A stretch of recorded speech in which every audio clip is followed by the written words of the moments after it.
reports, breaking news, came out and said Brock Purdy is he's next after George Kittle. He's going to sign a deal worth $50 million, and it's going to happen very soon. In the chat, we have a comment that says, it's going to happen in the summer before camp. I would imagine so, but I would have imagined so even before. Okay, okay.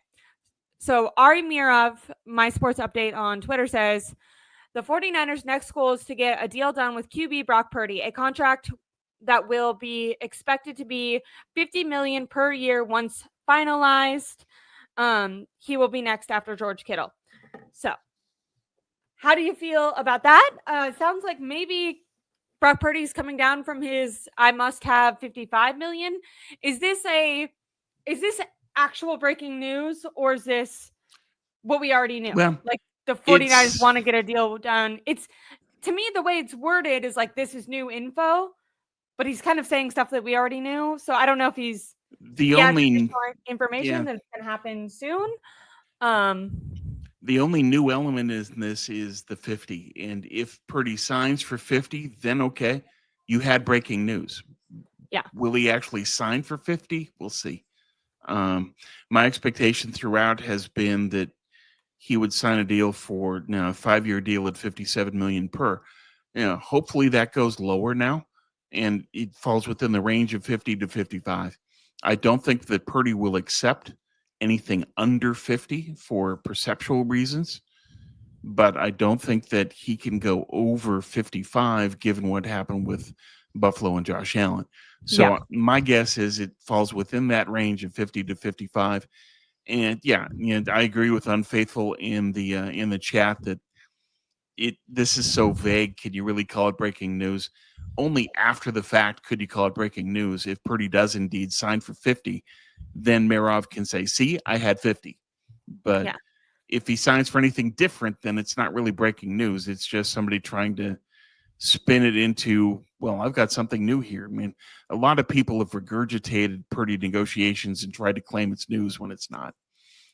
It's ongoing negotiations. In likelihood, it falls between 50 and 55. They're hoping that they can sign him before OTAs, so that would be late May. They've got a month to try to get this done. Hopefully they do. Given that they signed Kittle, it looks like they're finally learning their lesson on don't try to win the contract negotiation, get it done. Because winning the contract negotiation means the team can lose if you don't sign the player until July, August, September.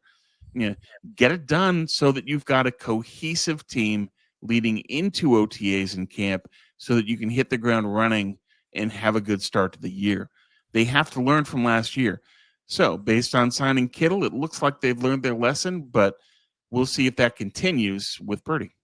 And we'll see, was that more on Kittle or was that more on the 49ers? Because like you and I said, Kittle maybe could have held out for $20 million, and maybe the 49ers dragged that out a little bit more.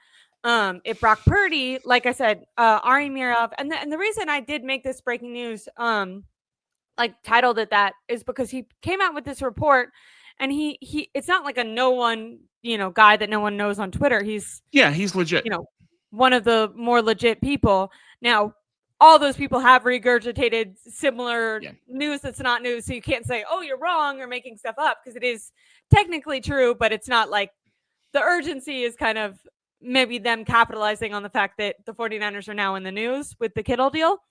Could be, but just what it comes down to is, will Purdy get signed, and for how much? Yes. And hopefully that's done by late May. And if it is, then the Niners win, because that's what they need. They absolutely need that. And if the 49ers, we'll figure out if what you're hypothesizing is true. Have the 49ers learned their lesson and they're starting to extend guys late? Or was that George Kittle kind of giving in, so it made it easy for the 49ers to do that? But if Brock holds out and really wants that 55 number, does it drag out? And at that point, we don't know right now. We don't know what's true, what's not. And we'll just have to see. But my hope is that Brock will take a look at this and say, I want to make sure that Mac Jones is not running with the first unit at OTAs. Yeah. So given that, if that's a priority for Brock, then I think he'll sign before then, and he'll try to get whatever the best offer is. But I don't think it's going to be what he and his agent want. But sorry, guys, Yeah. you had a subpar season, and you're going to have to suffer for that. Yes, I completely agree. And either way, it's an increased deal. I don't know. You hypothesized that it would be a 5-year deal. I think they're gonna, and you and I have talked about this before. I think they're gonna try to structure it where the guaranteed money they can kind of easily get out of it in 2027. That seems to be a key date for a lot of these contracts, ending with John Lynch and Kyle. In the instance that they do well and Jed wants to extend them, that won't be a problem for anyone else. But if they do want a new head coach and general manager, you want to let those guys be able to pick. Like, you're not going to be seen as an enticing organization to go to if it's like, come here and make do with what we already have. Guys want to be able to kind of rebuild and start over. Yeah, if I'm a GM, I'm not coming to San Francisco if Purdy is still under contract. I want to make sure that he's got an out. And I think the Niners want to maintain their flexibility too. So I'm with you. I'm looking eagle-eyed at when is the out exactly for Purdy. Is it before the 2027 season? Is it after? That's going to be key. But whenever it is, that's when the Niners can clean house. That's when they can say, okay, now we let go of Kyle and John. Now we let go of Brock and thank him. And now we hire a new GM, a new coach, get a new QB, and start a new era. So that's the timeline. Whenever Purdy's out is when the new era can begin.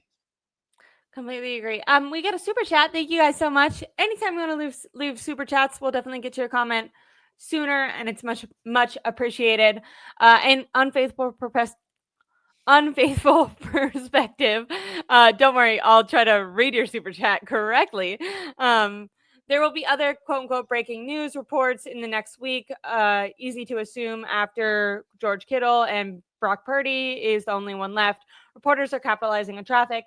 And I titled the stream because I'm also trying to capitalize on traffic. So I'm not like necessarily downing people. I do wish that there was like, maybe I got, but when I saw it, I did think that there was a bit of a distinction. So I hope that it's honest, because the previous where I was at was Mike Silver had reported that the 49ers had already offered Brock Purdy over 50 a year, but that Brock Purdy's camp wanted 55. And it was also a lot of as Tom is saying, it had more to do with the longevity, the guarantees, the amount of years was the holdup for them. And that part, I guess, can still be true minus the 55. But when I saw this and it says the contract, the exact quote is a contract that is expected to be $50 million per year once finalized. I thought I was like, oh, if that's true, that's breaking news, because I was not anticipating that.